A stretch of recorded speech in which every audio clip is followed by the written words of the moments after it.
from my hammer. Are you ready? Are you?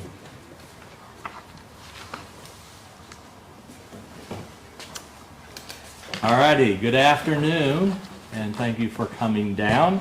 I'll just get right to the point. Everybody wants to know what the big announcement is, and the big announcement is that earlier this morning I sent the governor and the Secretary of State my letter announcing my retirement and also resignation as of January 31, 2024. So it was 34 years ago in December of '89. I came to this office as the Chief Deputy Supervisor for Betty Carter, the then Supervisor of Elections.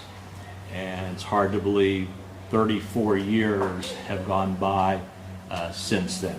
So as I got reelected in the year 2000, I anticipated that I probably would not finish this term because there were projects that needed to be accomplished, and the things that I wanted to get done were such things as the 2022 census, the redistricting of the county under the census.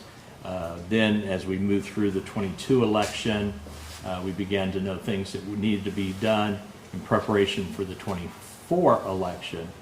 So in 2023, our objective has been to do everything we could to prepare ourselves for the 2024 3 countywide elections.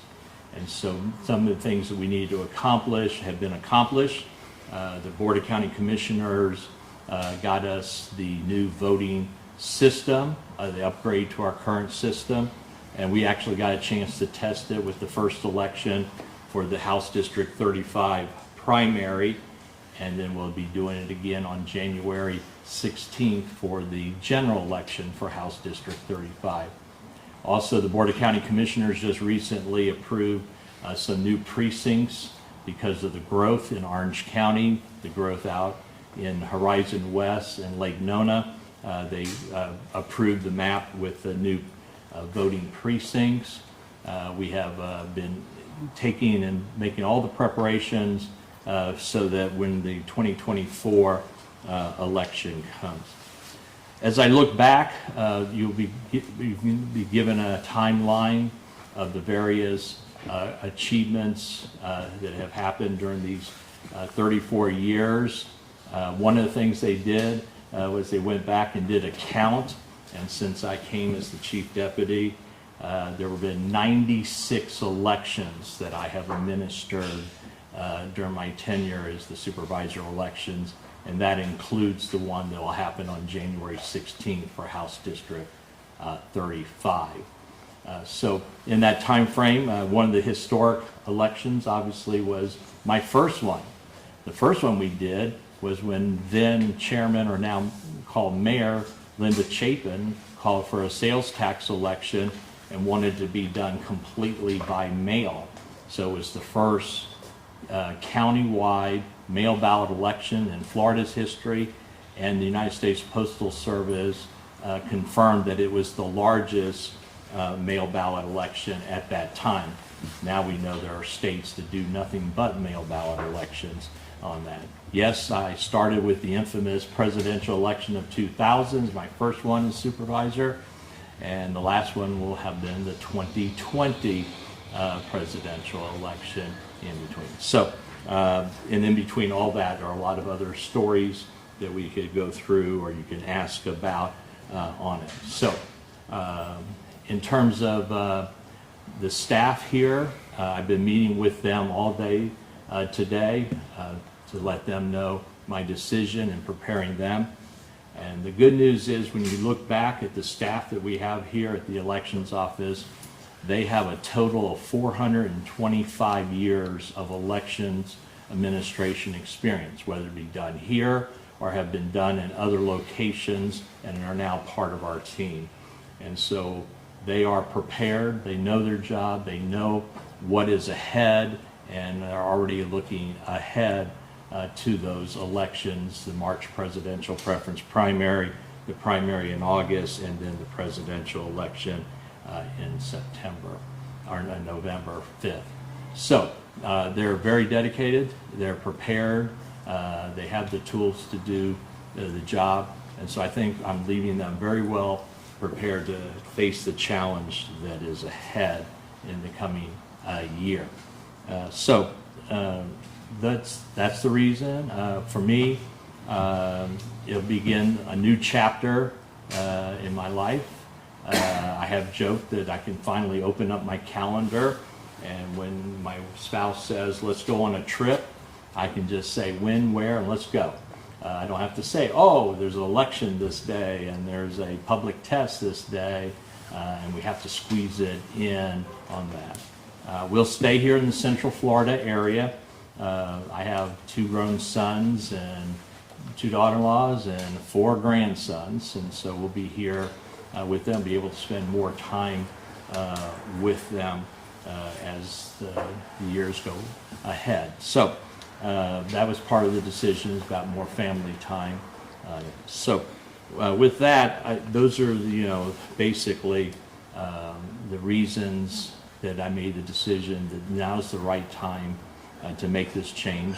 Yes, the way the process works is the governor will now make an appointment for somebody to fill in the interim this November. As I had already announced a year ago, I was not going to seek re-election, so there are already 7 announced candidates, and so the election will determine who the next elected supervisor elections will be.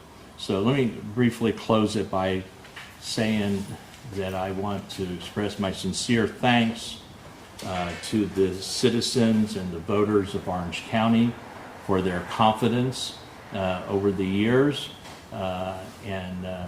We 7 elections, so it was validation, I think, to the job that we were doing here and providing the services of having good, fair elections here in Orange County.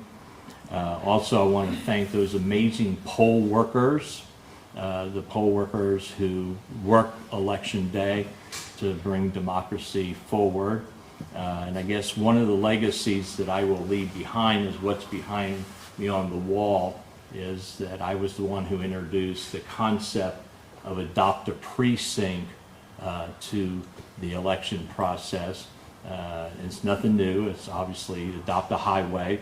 In 1996, after I got elected, we said we would start doing adopt a precinct. First, as I wanted corporate America to adopt polling places, and instead a Kiwanis Club convinced me to turn it into a fundraiser for their organization, and that's when it took off. And so we've seen the growth of it. In the 2022 general election, half of the precincts in Orange County were adopted by one of the community groups, and some of them have multiple polling places that they adopt. So these are just some of the many groups that have actually done the adopt a precinct, and those 2 are significant poll workers for us. I also have, in this 34-year span, I have worked with every county mayor, from Linda Chapin all the way through to Jerry Demings, and I appreciate all the support that the Board of County Commissioners, the mayors, the commissioners themselves and staff have provided in support. Bottom line is, it can't be done without the staff here at the elections office, and we have some very dedicated individuals who are working hard every day to make sure that we're prepared for the next election and meet that challenge, whatever gets thrown at us. And finally, maybe, obviously, I got to thank my family for their support, because they have gone through a lot through this 34 years, but they've stood by me. So there is my wife of 45 years. The family support. And finally, even you to the media. You all have been very fair to us, to me, in this process, and I appreciate that. So with that, I'll take your questions and go from there. Why not complete the term? Well, because of, one, I'm getting old. I'll be 70 years old next year. And it just felt like the right time because we've got the office, got the staff is in play. We got the run up with the House district election. So I think all pieces are in play. And so it's just time for me to transition to the next part of my career.